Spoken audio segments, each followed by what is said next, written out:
Paul Watsky was trained in English literature, then taught at San Francisco State, specializing in modern poetry and in the psychological interpretation of literature. He did return to school in his early 30s to study psychology, and he went on to become a Jungian analyst and still maintains practice. He has written both haiku and Western forms of verse, has served as poetry editor of Jung Journal, Culture and Psyche, co-translated a book of Santoka's poetry. That's right, yes. Okay. And published 2 collections of his own, the second of which received a recommended review from Kirkus. He is currently seeking a publisher for his 3rd collection, Endgame. Well, thank you very much, Dan, for the welcome and for the platform here. And thank you all for coming. It's delightful to see you and hear your readings. I'm just sorry I was going crazy during most of the open mic trying to figure out how to get myself back in the room. So here we go. And since Dan likes to start off with a piece by somebody else, I'm going to do that.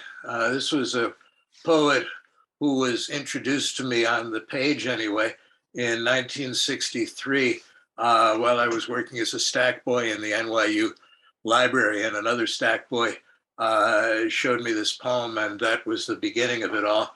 And in 63, it was only 8 years after he died, but the poem I'm going to read is 101 years old now, and it was first published in Poetry magazine in 1921. It's Wallace Stevens' poem, The Snowman. And it's a remarkable poem because it's got qualities of both great compression and economy. It's only 15 lines long, and also tremendous expansiveness, which is why it appeals to me. Plus, it's got a tremendous close. So this is The Snowman.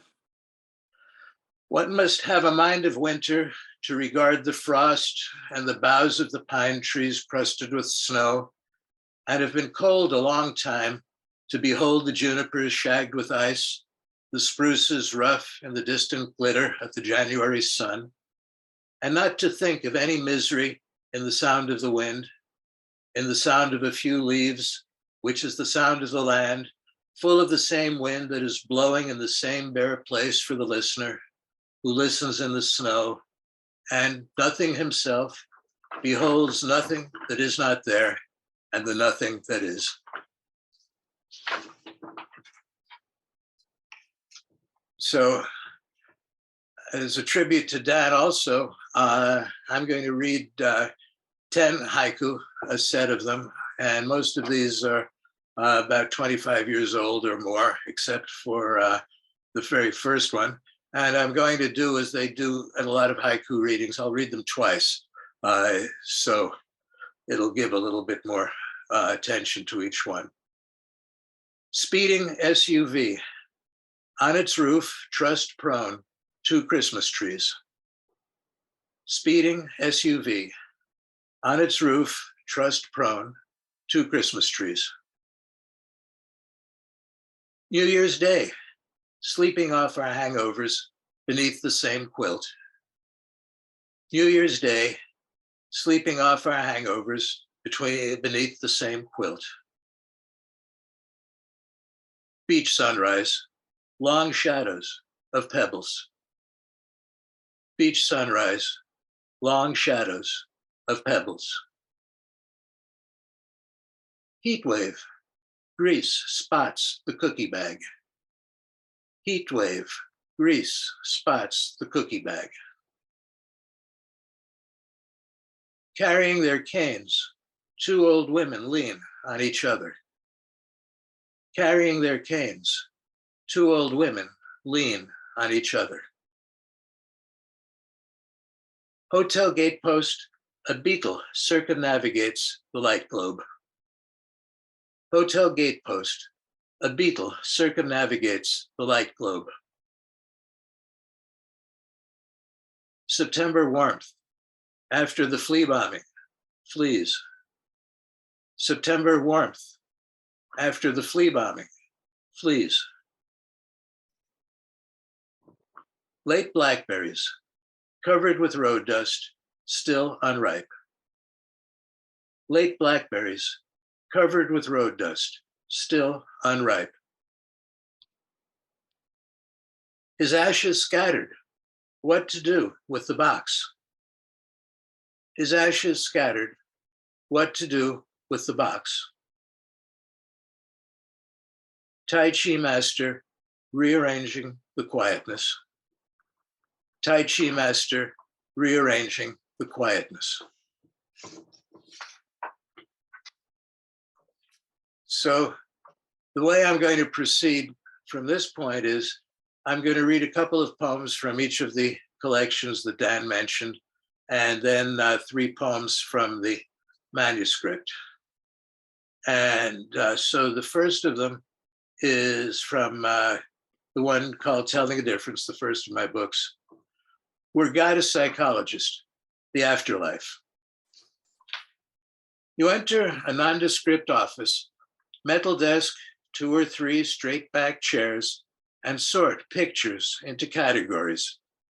You pick up the naked woman in chains, her bottom lashed by dwarfs sporting hefty erections, and set it on the like, dislike, or neutral pile.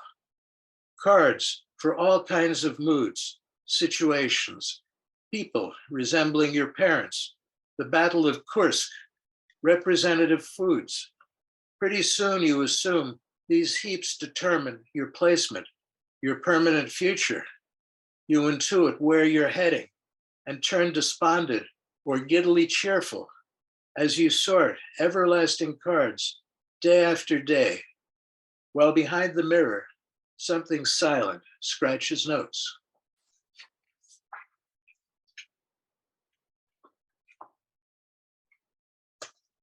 Who knows if a dead man cares whether he gets paid in women or dried grapes, if he can tell the difference when he makes it to paradise, whole again from his holy explosion, heart aflame for his compensatory virgins, his houris, and trips over a dagger in the Quran beside Hur, directing him to the small print, the footnoted Aramaic fundamentals. An adjective in the feminine plural meaning simply white. If he bothers to read further, will he find peace upon learning paradise referred to a garden of flowing waters, abundant fruits, and Hur, a prized delicacy in the ancient Near East, white raisins of crystal clarity. Here on earth, this haven of belief, there's always something worth fighting for, something to sink your teeth into.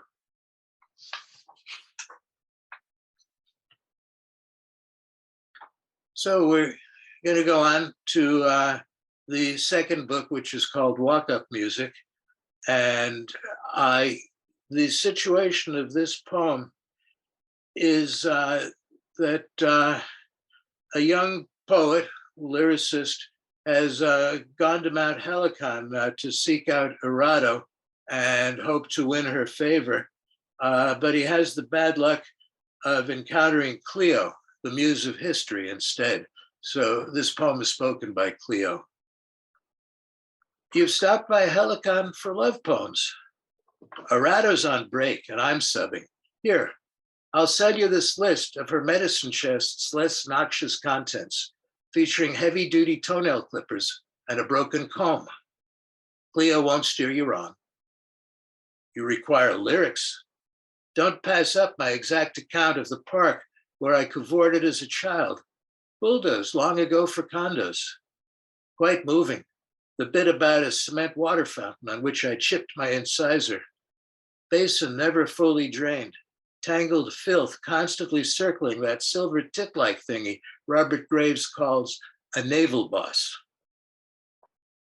Oh, I can tell from your close together eyes, it's got to be tinkly little verses. Only the other day we moved a poignant one, ended with an STD. Overpriced, to be honest, same as everything romantic, and wrong for your complexion. Try us back in, say, 100 years.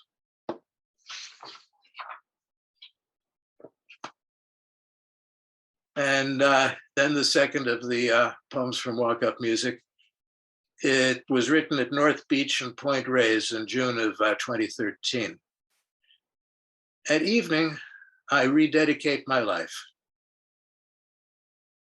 Yesterday, a river, today, an ocean, and 7 suns past the solstice. That brave boat, the body, sails onward, while that timid boat, the body, quails and wrings its hands. What about storms, leaking, incompetent crew? Who among our surviving friends could offer us a tow back to port? The brave boat chuckles. If you didn't fall downstairs this afternoon, why should you leak? Beside laughter, the material world wields no literal weapons against weak metaphors, so even timid little boats can, through self-assertiveness, prevail. Cheer up. In company, we'll cleave seas of rhetoric like the 2 sides of a coin.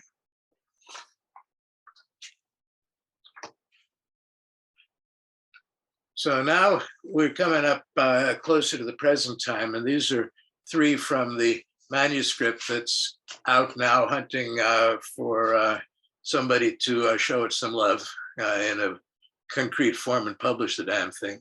And I'll finish with 3 of the poems from this book. And in the first of the pieces, I'm going to refer to the Protocols of the Elders of Zion, which was an anti-Semitic propaganda screed fabricated in Russia in 1902 and taken as fact by Nazis. Soloing through Garland, Texas, 1974. Cross country, SF, NYC, in my 122S beater Volvo. Heavily lobbied by my left behind girlfriend, I lay over for a hello with her machinist cousin. My age, friendly, decent host, takes me to his VFW post, big chilly room, pool table, fluorescent lights. His troops disciplined to distance from, not bashed, the long-haired infiltrator. Back in his otherwise bookless quarters where I'll spend my night, he pulls out his thumbed protocols. The Jews, he warns, are at it still, upsetting him on behalf of Christian children everywhere. Their throats annually slit, exsanguinated into Pesach flatbreads. He asks if I, seemingly nice, was so informed. Clearly hoping not, because then, despite my humiliation, pain, I could be sanitized by a schwitz of enlightenment, and he'd be doing me a favor, after which we, teammates, could proselytize, siphon some vileness off the swamp. Then and now a splendid idea. And I was good, and he as well.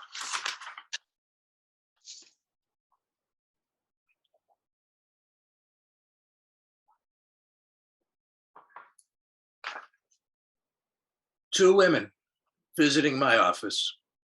One late 40s, Chinese, with her youthful Chinese-American translator. Very courteously inspect my obtrusively displayed calligraphy, one of Guan Hanjin's shorter poems, rendered by, my long-gone gift giver asserted, a contemporary master related to her husband. The younger guest, slightly built, impeccably accommodating, frowns and reports exactly where in the field the artist's energy fatally diminishes, as if he got bored. Fudging moon, too small, faint, wobbly, midway through the procession of words. She consoles me, remarking that farther along, the characters recover somewhat.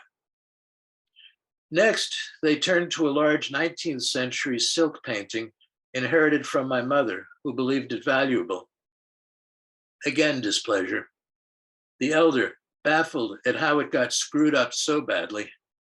Way too thick plum branches looming over a sorrowful-looking matriarch. The medley of jumbled seasonal motifs creating a temporally anarchic landscape. When I explain this is the handiwork of an Italian who moved to China, she laughs and relaxes. he can be excused his knowing nothing, as can I.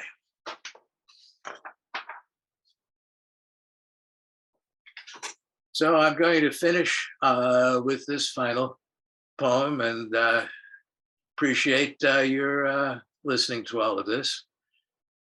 If you want to live forever, it seems you'll require a generous selected handful of little polished stones.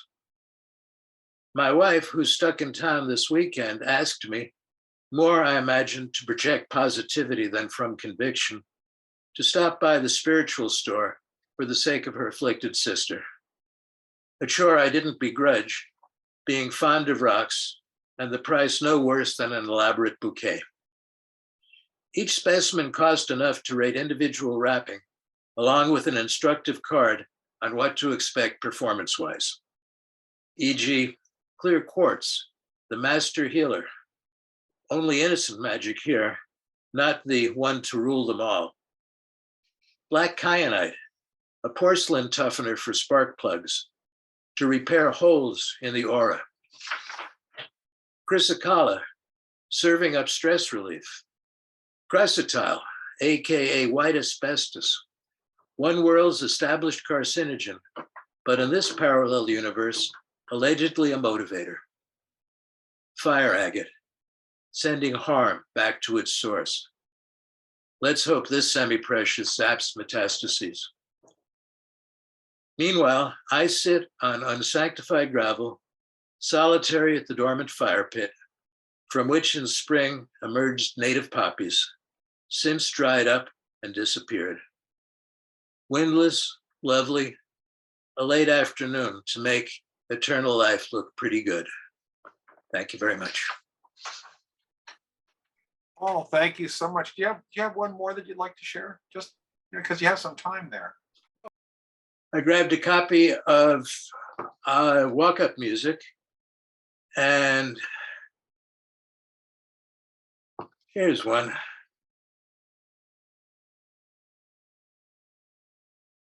Were I a house and could choose my own address, I'd settle these joists in Topanga Canyon. For all I know, the place teems with termites, fire hazards, earthquakes, and industry assholes. Who cares? I could be dumpy as a salt box, weird as an igloo, allergenic as a horsehair yurt, and you'd still drive miles to pay me tribute. The Topanga yurt, so exotic one can't help but sneeze. So thank you.